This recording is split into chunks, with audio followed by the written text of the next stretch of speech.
Fiquemos em pé, amados. Pastor Rogério, vem orar pelo pregador. Oremos. Senhor, meu Deus, meu Pai, nós te pedimos agora, Senhor Deus, como tem, Senhor, tu manifestado nesse culto, Senhor. Agora, Senhor, venha falar conosco, Senhor, através da tua palavra, Senhor. Usa o teu filho, Senhor, da graça, da sabedoria, da entendimento, Senhor, da poder, Senhor, Pai querido, para que o teu filho possa transmitir, Senhor, a tua mensagem, Senhor, a tua palavra, Senhor, e através dela, Senhor, faça grandes coisas aqui neste lugar, Senhor. É o que nós te pedimos em nome de Jesus. Amém. Assim de pé como estamos. A paz do Senhor Jesus.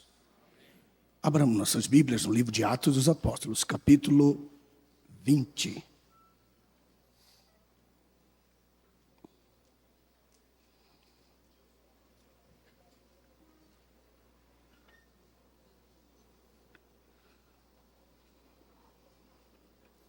A partir do versículo 6, por favor.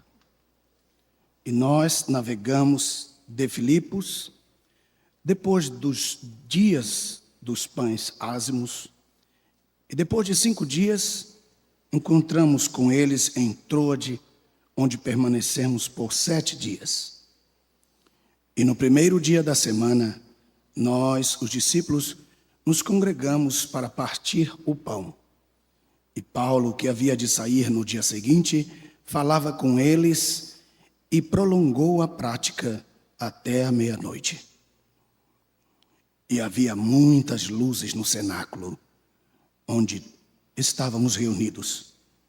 E um certo jovem chamado Eutico estava sentado na janela. E dominado de um profundo sono, enquanto a prática de Paulo se prolongava, caiu do 3º andar abaixo, de onde o levantaram morto. Então Paulo desceu e debruçou-se sobre ele e, abraçando-o ao redor, disse: não vos turbeis, pois a sua alma ainda está nele. Então subiu, partiu o pão e comeu, e falou-lhes até o romper do dia, e logo partiu. E levantaram o jovem vivo e ficaram grandemente consolados. Amém. Tomem assento e mantenha a sua Bíblia aberta nesse texto, por favor.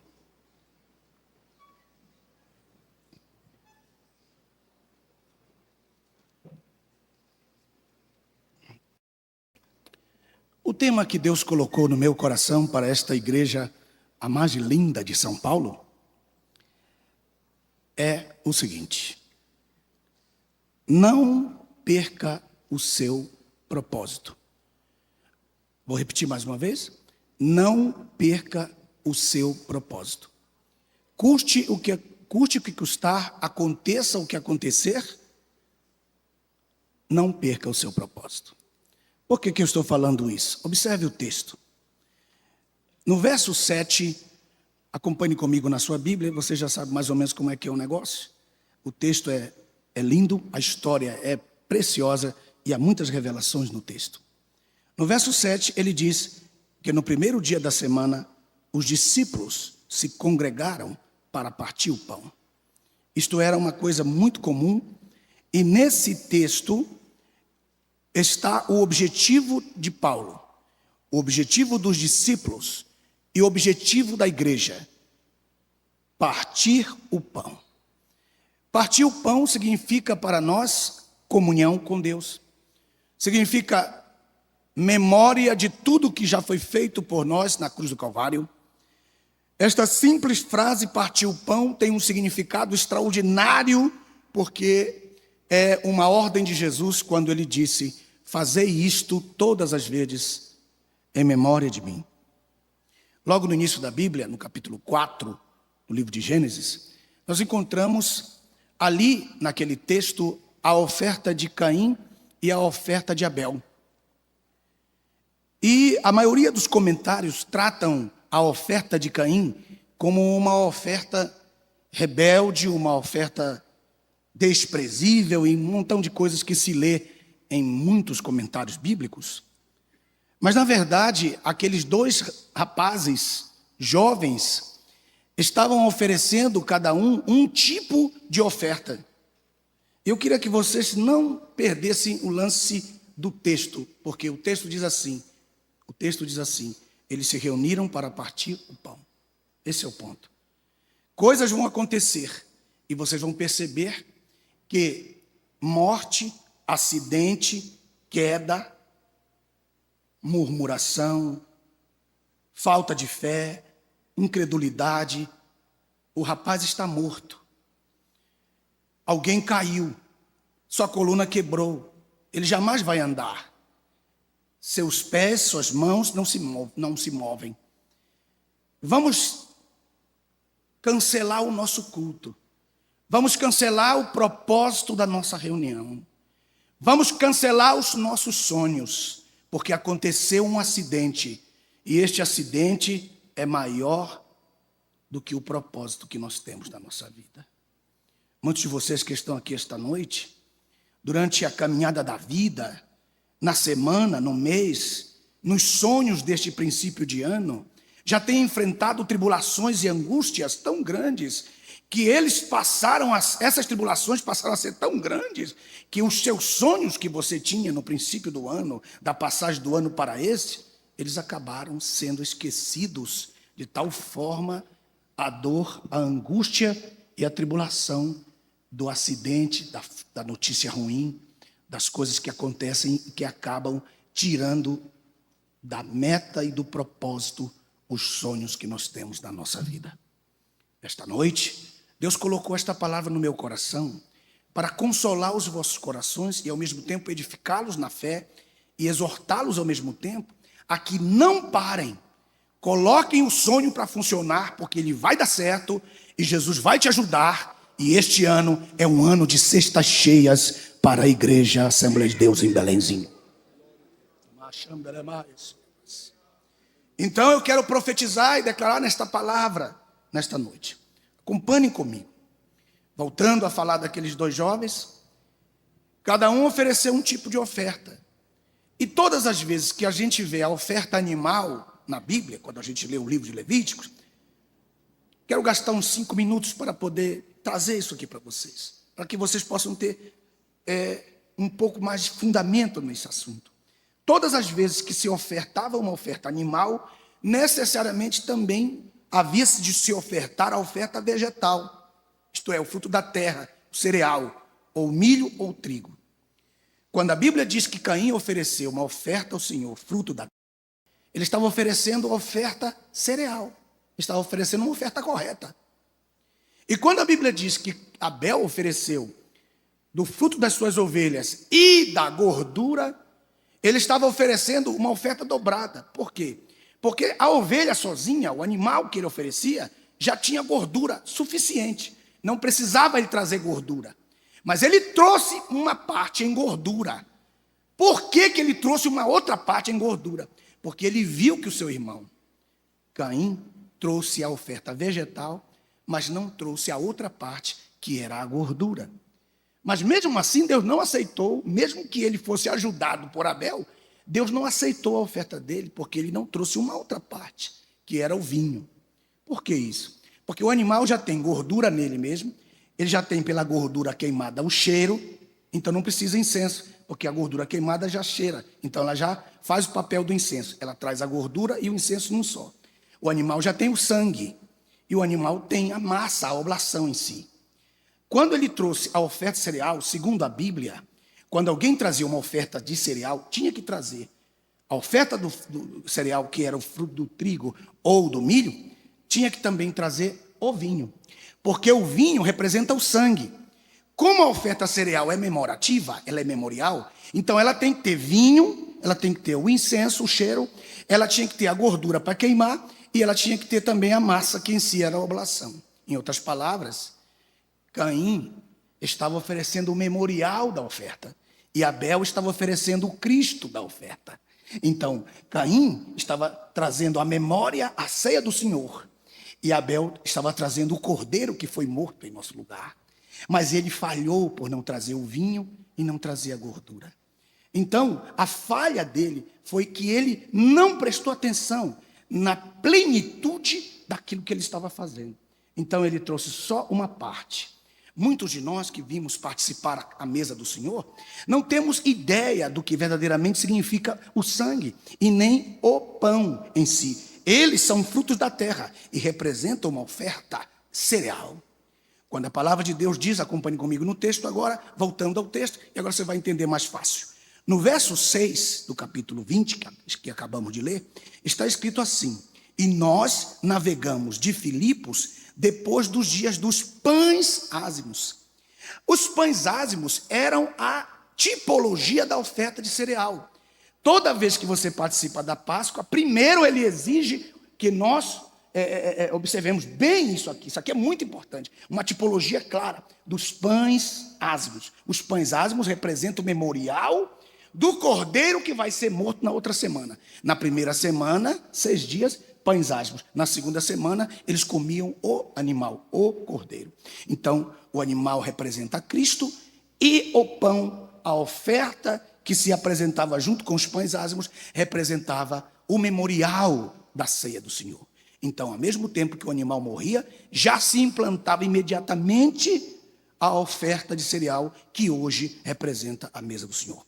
Hoje nós não matamos animal, nós não matamos cordeiro, como algumas pessoas lá em Manaus estão fazendo. Estão reunindo à noite para reviver de novo a morte do cordeiro e estão assando o cordeiro aos moldes de sacerdócio levítico. Já pensou um negócio desse, irmãos? Que coisa mais absurda. Negando o sacrifício de Cristo, que foi feito uma vez por todas e que não pode voltar a ser feito, porque ele é um sacrifício que foi feito eternamente para a nossa salvação e ninguém fará outro melhor.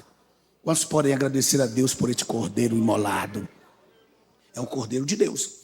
Aí então no verso 6 diz assim: nós navegamos a Filipos. Eu estou no verso 6 do capítulo 20, acompanhe comigo. E nós navegamos de Filipos, depois dos dias dos pães ázimos, e depois de 5 dias nos encontramos com eles em Trode, onde permanecemos por 7 dias. Então ele fez o papel do cumprimento profético da tipologia do Antigo Testamento, mas não deixou de dizer: nós da igreja não temos pães ázimos, porque o nosso pão não é amargo, porque o nosso pão é o que fala do sacrifício de Cristo e ele trouxe para nós a doçura da salvação. É impressionante como o apóstolo Paulo, ele mostra isso aqui, olha, no verso 6, ele fala dos pães ázimos do Antigo Testamento. Esse é um pão amargo, é um pão da dor do Egito. Mas ele está dizendo assim: agora nós vamos nos reunir na igreja. E na igreja eu estou com toda a liberdade para realizar a ceia do Senhor. Muitos querem ser judaizantes. Eu estou vendo um movimento no Brasil muito grande, viajando pelo Brasil, muitos pastores nossos usando os moldes do judaísmo e até se convertendo ao judaísmo, porque eles não sabem verdadeiramente qual é a função da igreja. A igreja do Senhor Jesus é a esposa de Cristo. Ela é a esposa de Cristo. Se ela é esposa de Cristo, meu irmão, eu não vou me meter com a esposa do pai, que é Israel. A esposa do pai é Israel. E como que eu provo isso? Na Bíblia diz, no livro de Ruth, que quando Boaz disse para aquela jovem moça, Ruth, disse: olha, eu vou te remir, mas antes eu tenho que falar para o meu irmão mais velho que ele tem prioridade na sua redenção, no seu resgate. Eu vou falar com ele. E ele ficou esperando, meus irmãos, este irmão dele mais velho passar na porta, porque ele não morava na mesma cidade. Até que ele passou e ele gritou: ei, meu irmão mais velho, vem falar comigo. E ele veio falar com ele. Aí Boaz disse assim: ó, encontrei uma moça que casou com Elimeleque e contou toda a história, e agora ela precisa ser redimida. A herança dela precisa ser resgatada. Então, o que eu faço? Você tem o direito de herança e você também tem o direito de redimi-la, porque você é o meu irmão mais velho. Aí ele disse assim: olha, rapaz, até que eu queria remi-la, mas se eu remi-la, eu vou ter problema com a minha esposa. Então, faz o seguinte: reme ela para você e me deixa em paz com a minha. Ninguém vai dar um glória a Deus por isso? Então o pai já está casado com Israel. Você não vai me meter em encrenca, você sabe que o negócio é sério. Então você vai lá, reme a igreja. Jesus remiu a igreja e continuou com a igreja. E hoje nós somos esposa de Jesus Cristo. Deu para pegar? Não é para qualquer cabeça, isso é só para quem pensa. Quem está feliz porque Jesus te remiu? E agora ele disse assim: ó, pai, tu fazes a festa do teu pão asmo lá com Israel, que eu faço a festa da ceia aqui com a minha igreja.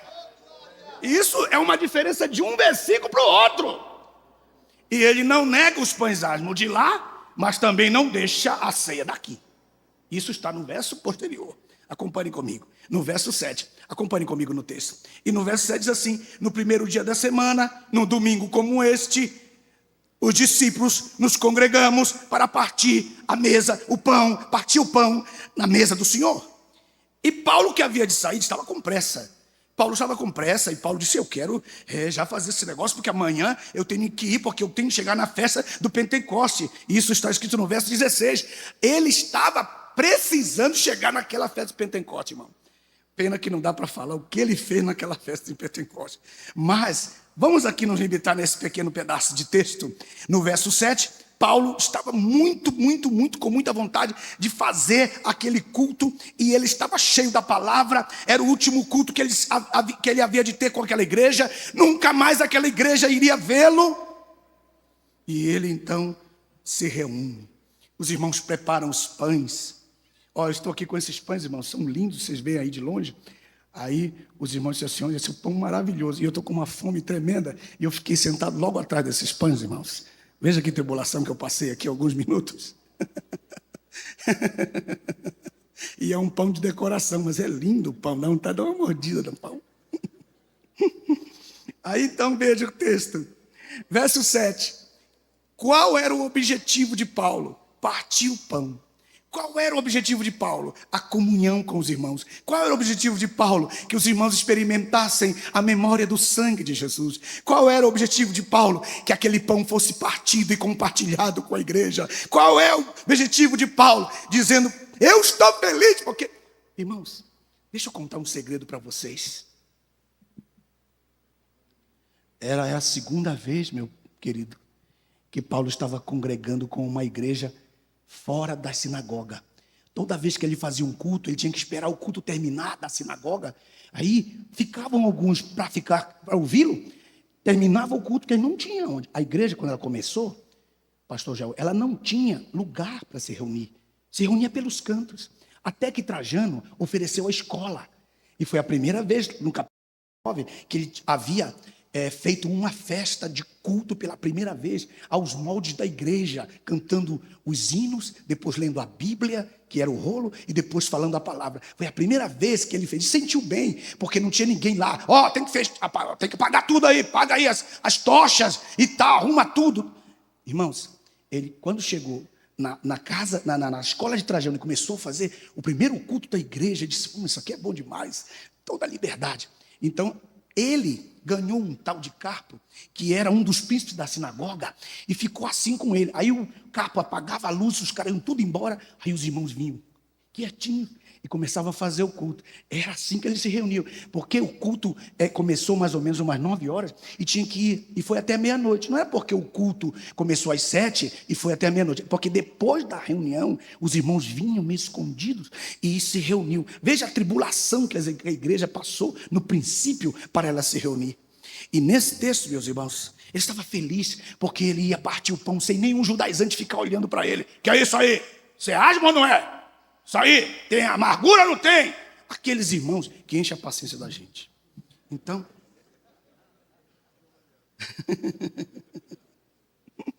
vocês estão aí? Dá um sinal de vida de vez em quando, só para saber. Então, eles estavam felizes, porque, meus irmãos, pensa, pela primeira vez eles... Aqui, ó, não tem ninguém para fechar culto, ninguém para apagar a luz. Vamos embora, Paulo, prega aí, prega. E eles com a felicidade de ter o Paulo pregador. Imagina, irmãos, esta noite, meus irmãos, com vocês, o apóstolo Paulo. Que tremenda mensagem. Pensa que coisa maravilhosa. E eles juntos ali, ouvindo Paulo, e Paulo cheio de palavra para dar, Paulo cheio de unção, Paulo cheio de bênção para oferecer, com tais histórias das suas 3 viagens missionárias. Meu Deus, Faltavam palavras para aquele homem quando ele começou a falar. E ele começa a falar. Ele começa a contar das grandezas de Deus. E ele prolonga a mensagem. Irmãos, porque quando a mensagem é boa, ninguém sente não. Quando a mensagem tem conteúdo, ninguém sente. Só os invejosos. Só os que têm dor de cotovelo. Esse sente. Aí o verso 8. Veja o texto. O que fazia Paulo pregar tanto? O que levou Paulo a ter um objetivo só? O que fez com que este homem não perdesse a visão? Aleluias. Veja o texto. Verso 8. Havia muitas luzes no cenáculo. Eu quero perguntar se tem luzes no cenáculo esta noite. As luzes. As luzes. Quem é luz aí, levanta a mão aí, dá um glória. Olha para o seu irmão e diga para ele assim: a sua luz está brilhando esta noite. Aleluia! Quando há luzes no cenáculo, a mensagem flui, porque o Espírito de Deus trabalha no meio das luzes. Luzes acesas, luzes que têm verdadeiramente um sentimento de revelação de Deus na sua vida. Cada um de vocês que está aqui poderia pregar a palavra hoje, se você é luz. Quando ele olha para a igreja, ele vê os irmãos acesos.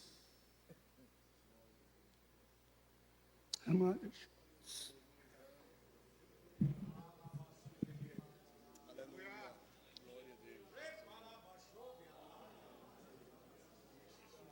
Cada um de vocês, a palavra, ela queima no coração de cada um de vocês. Como pregadores que são, pregadores honestos, fiéis de Deus. Quando você canta, a luz brilha, vocês não veem, porque a palavra de Deus diz que Ele faz dos seus ministros labaredas de fogo. Ele faz dos seus justos tochas acesas.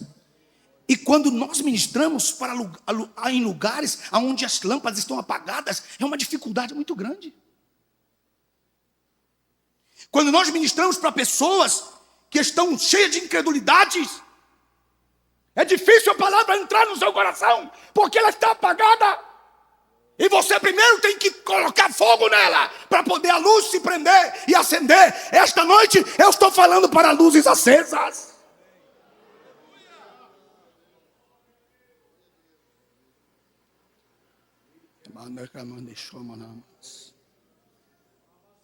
E estavam reunidas. Veja o texto é lindo. Você gosta de pregar, esse texto é bom. E havia muitas luzes no século.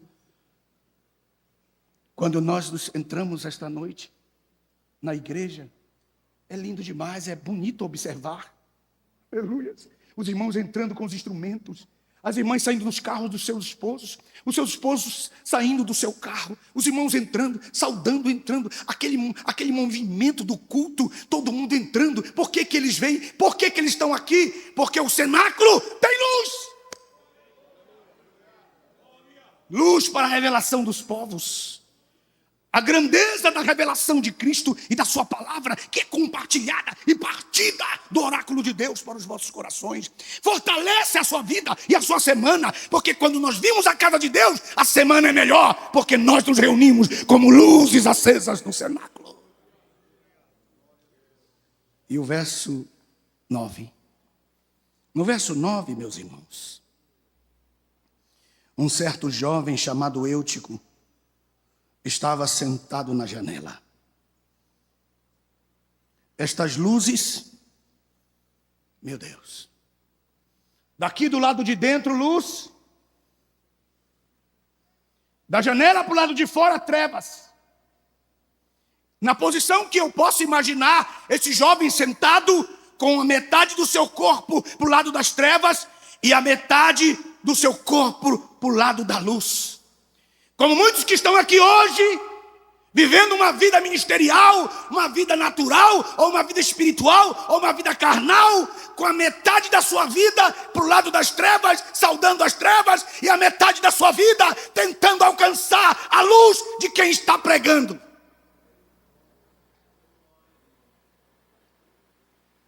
Entre as luzes e as trevas, havia alguém sentado ali.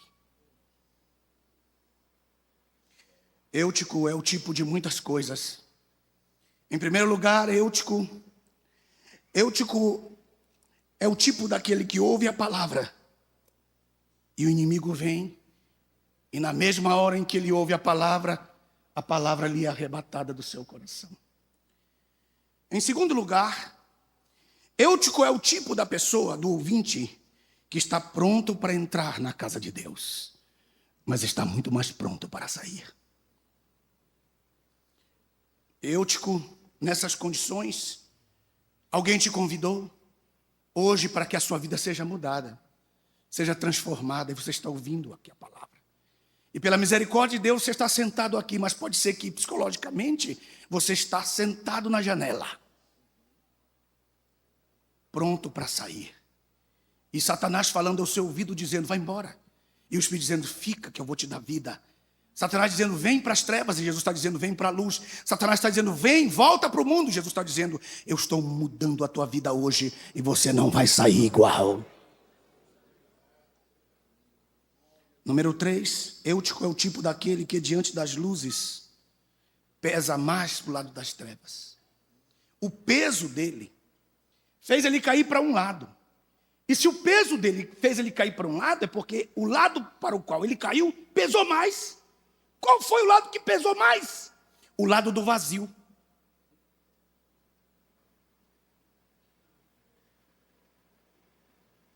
O que está pesando mais na sua vida? O lado do vazio, que não te sustenta. O lado do vazio que não te apara se você cair. O lado do vazio que não vai te apalpar na hora da tua queda. Muito pelo contrário, vai declarar que você está morto. O lado do vazio que te levará à sepultura. Ou o lado onde estão as luzes do cenáculo que te podem trazer revelação. Vida, salvação, saúde, graça, novo nascimento. Olha, cair para o lado de dentro você não vai cair não. Porque você vai ser conduzido pelas mãos do Senhor Jesus. E essa vitória será hoje. Eu estou profetizando na sua vida.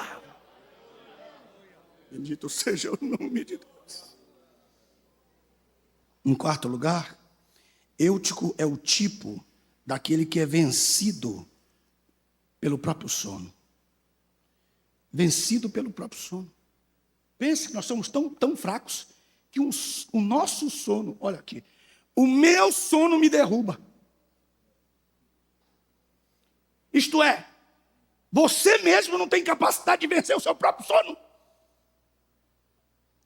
E esse sono indolente, o sono do pecado, da injustiça, das coisas erradas, das trapaceiras, das coisas que você acha que no mundo é normal, e que você no coração e na consciência, embora esteja no mundo ou não, você sabe que é errado de qualquer maneira.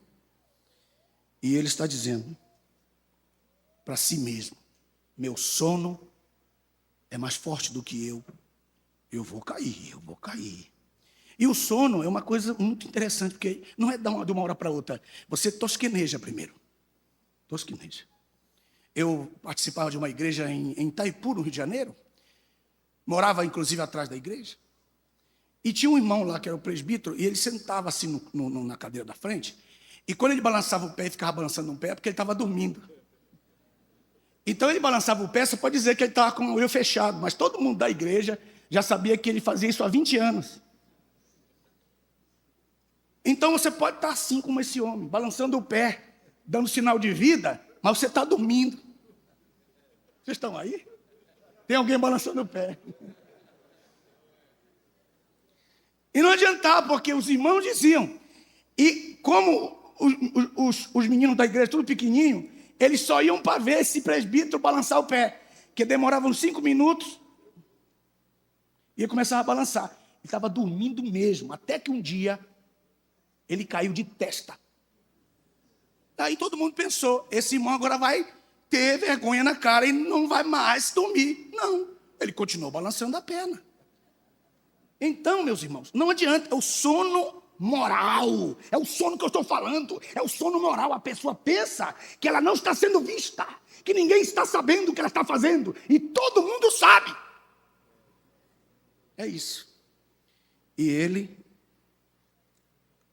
em quinto lugar, o Eutico é o tipo da pessoa que transforma um momento de sono em morte.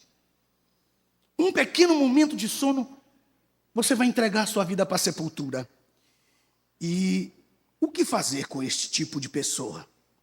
Observe comigo no texto, porque o texto é muito interessante. O verso 9, acompanhe comigo.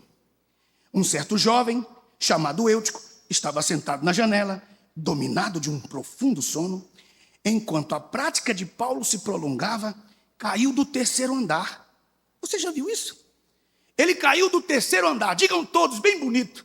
Terceiro andar. Terceiro andar era o nível que Paulo andava sempre.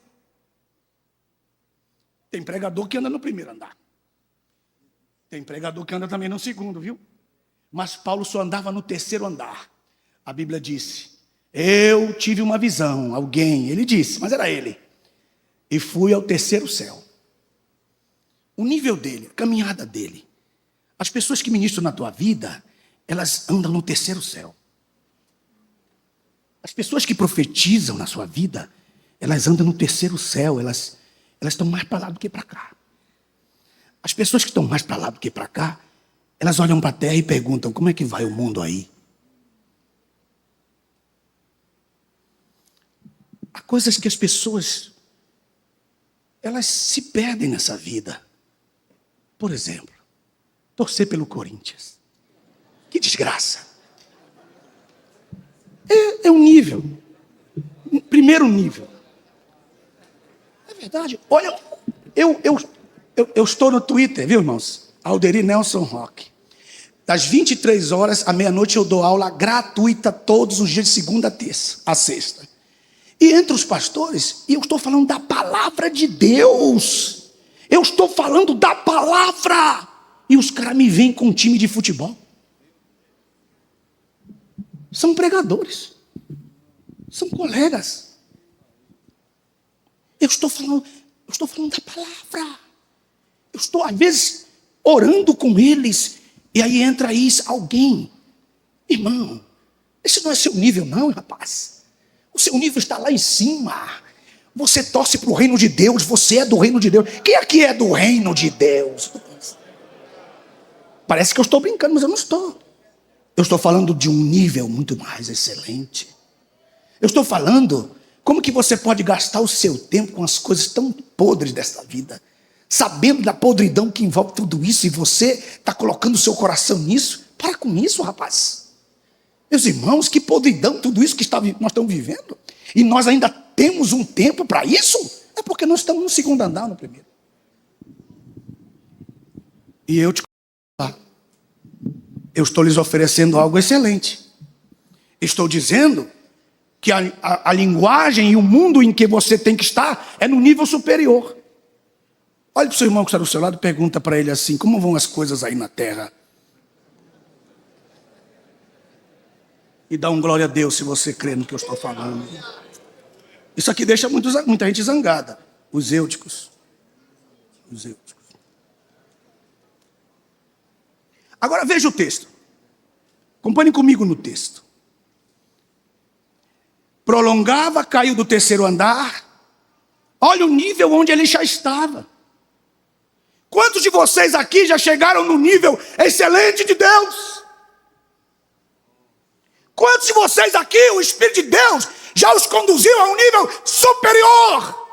De tal maneira que você diz, eu profetizava, eu cantava, eu tocava, eu dedicava a minha vida com afinco ao Senhor. Você já esteve no terceiro andar, você já esteve no nível do terceiro céu, e você diz, e agora o que é que eu faço? Olha o texto, acompanhe comigo. Caiu do terceiro andar abaixo, de onde o levantaram morto. Marque essa frase, é importante. Vou ler de novo. De onde o levantaram morto. Quem te levantou morto?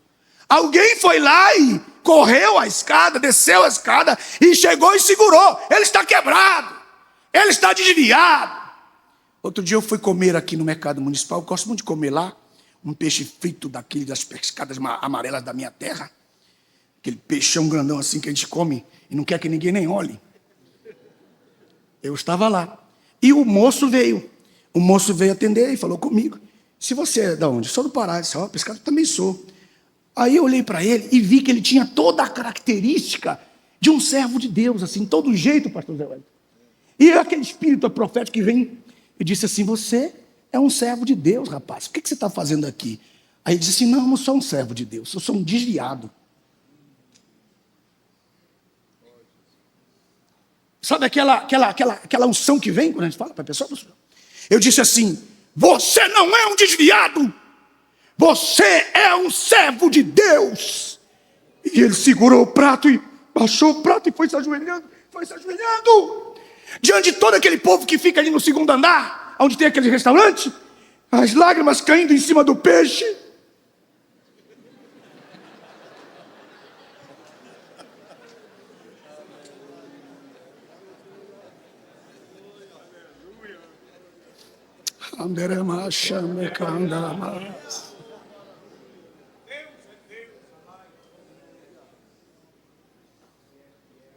Ele disse, eu fui um pregador da palavra e ganhei muitas almas para Jesus.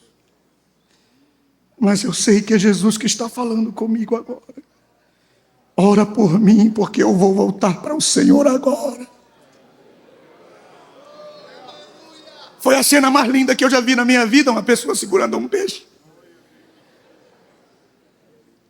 E as pessoas ao redor ali olhando e parou tudo. E as minhas orações eram ouvidas longe. Porque a sede da palavra é tão grande. Disseram que você está morto. Olha o texto, está no verso 9. No fim do verso 9. Disseram que você está acabado. Disseram que você nunca mais vai andar. Pois eu te digo agora, Jesus te levanta. Você está vivo. Recebe a vida de Deus esta noite.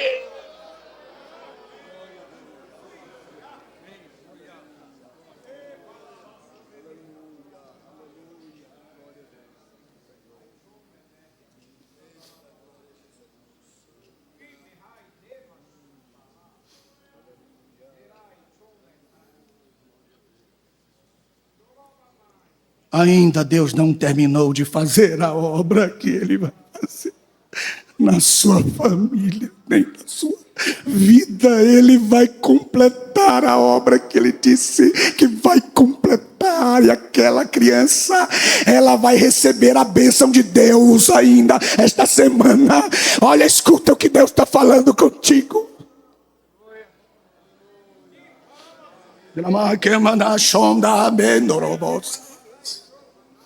Disseram que ele está morto, disseram que ele está acabado, disseram que ela está acabada, pois o Senhor tem uma palavra. E qual é a palavra? Olha o texto. Eu não vou usar a minha palavra, eu vou usar o que está na palavra. Verso 10, no final do verso 10, se você crê, você pode glorificar a Deus. Está escrito, não vos turbeis, porque a alma dele ainda está nele.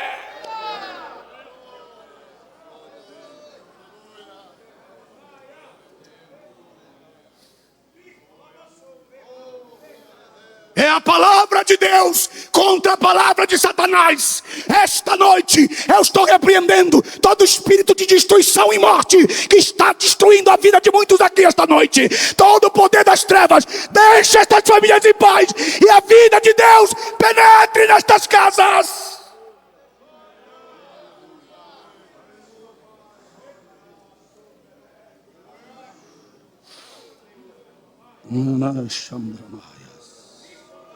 Pode glorificar a Deus, aqui é lugar de dar glórias ao seu nome.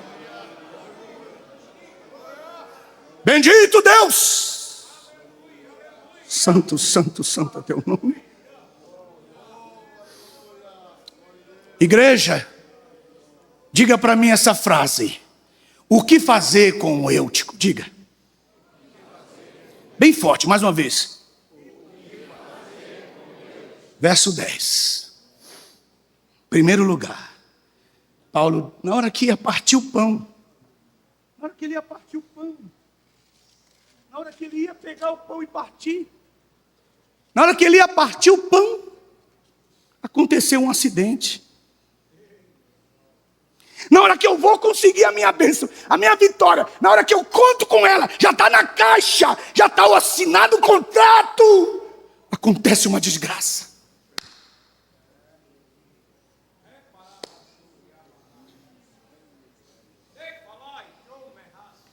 O Eutico cai para tirar a nossa visão, para nos limitar.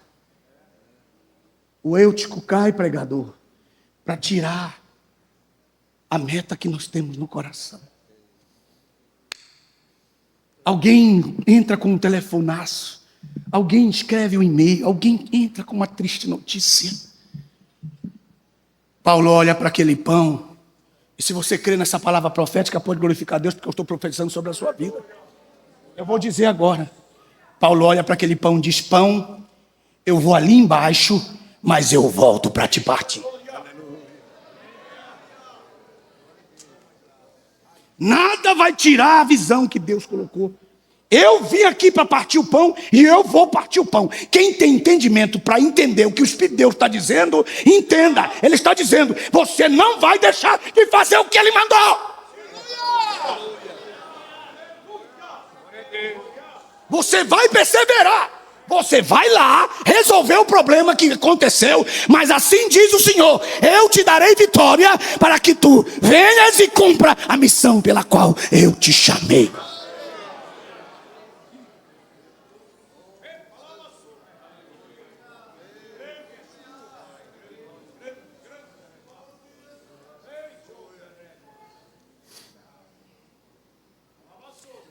E há uma pergunta no cenáculo: o que eu devo fazer com o Eutico?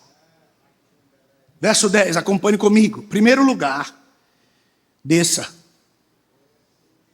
Vocês são pastores, ministros, obreiros de campo.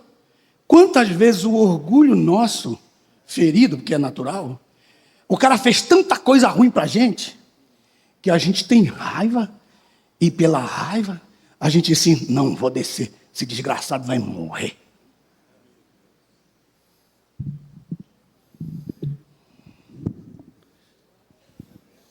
E Ele está falando esta noite para nós: desce até o Eutico, vai pegar ele. Segunda coisa que você tem que fazer com o Eutico: debruça-se sobre ele, ao velho estilo Eliseu, para esquentar aquele corpo morto e dar vida àquele corpo. Porque a tua vida pastoral passará para a vida daquele jovem. Quem está entendendo pode glorificar o nome do Senhor. Quantas vezes a ofensa é tão grande, porque todos os dias nós somos ofendidos ministerialmente. Vocês, colegas, meus amigos, que a gente já sabe, já se entende. Pregador, né? Os colegas, doutor, as ofensas fazem com que a gente não desça, muito menos se debruçar diante do camarada. Eu debruço o quê, rapaz? É que se lasque. Não é assim? Este Eutico nunca será levantado, porque é necessário, em primeiro lugar, que eu desça. Em segundo lugar, que eu transmita vida para ele. Contato pessoal. Quem está aí, dá um sinal, só para saber que vocês estão por aí, porque às vezes... O que fazer com o Eutico? Meu Deus. Você já sabe a outra parte, que vocês já estão lendo aí. A outra parte é terrível. Abrace-o!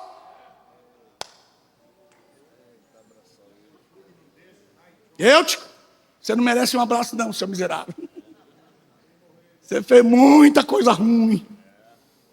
Mas eu vou ter a graça de Deus. Quem pode levantar as mãos para o céu e dar um glória a Deus bem gordo?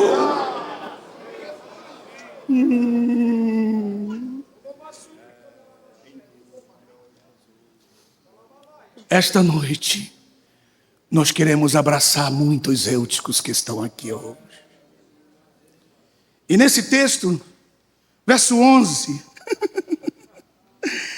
Ei, meu Deus, puxa, mas pastor, meu querido pastor José Wellington, olha, pastor José Wellington, pense comigo aqui nessa sua Bíblia toda arriscada, abençoada, milenar.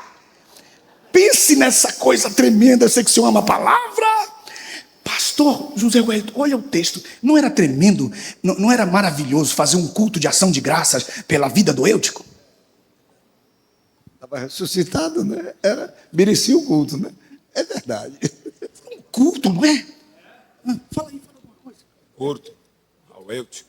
O Eutico, o camarada, fala alguma coisa, pastor João. Agradecimento.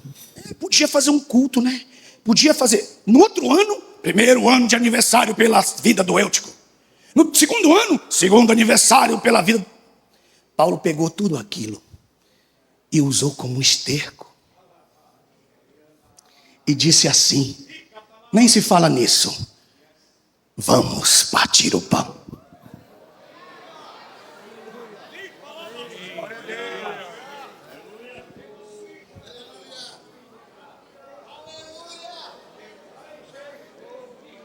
Quem faria um culto de partir o pão depois de um ressuscitado, irmão? Qualquer um de nós aqui faria a maior revolução, poria no jornal, anunciaria para todo lado, eu ressuscitou e o meu morto. Ele disse, quer isso aí? Leva o rapaz para casa.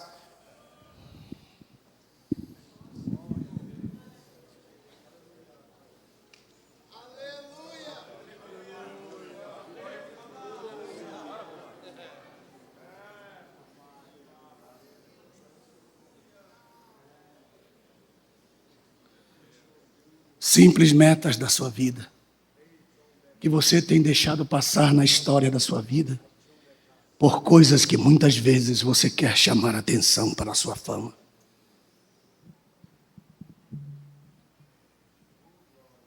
E Deus está olhando, você quer a fama de quem ressuscita um morto? Ou você quer cumprir o seu ministério e partir o pão para este povo? Eu não quero deixá-los ir com fome pelo caminho. Já estão 3 dias comigo e não têm o que comer. Se eu não lhes der pão, eles vão comer pão da aldeia. E pão da aldeia é pão ruim demais.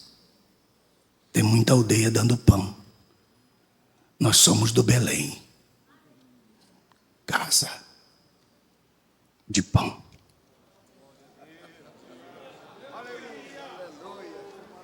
Glória a Deus. Aleluia. Glória a Deus. Queridos, graças ao Senhor por esta tão preciosa mensagem. Depois de sermos tocados pela unção do Espírito Santo através da sua palavra, a mim me cabe nesse instante, em poucas palavras, convidar os eúticos que estão aqui. Jesus tem vida com abundância para você. Aleluia. Jesus tem vida com abundância para você. Alguém já lhe disse, não adianta mais. Você já pecou demais. Você já não tem, não tem qualquer possibilidade de Deus olhar para você. Você está rejeitado, você está longe, está distante. Meu amigo, Deus lhe ama de uma maneira toda especial. Oh, glória a Deus. Aleluia. Saia do lado das trevas, venha para o lado da luz. Deixe o mundo com seu pecado e abrace Cristo como Salvador da sua vida. E eu tenho certeza que a bênção de Deus vai irá pairar sobre a sua vida. Você com certeza receberá o que recebeu Eutico. Ele recebeu vida. Glorificado seja o nome do Senhor.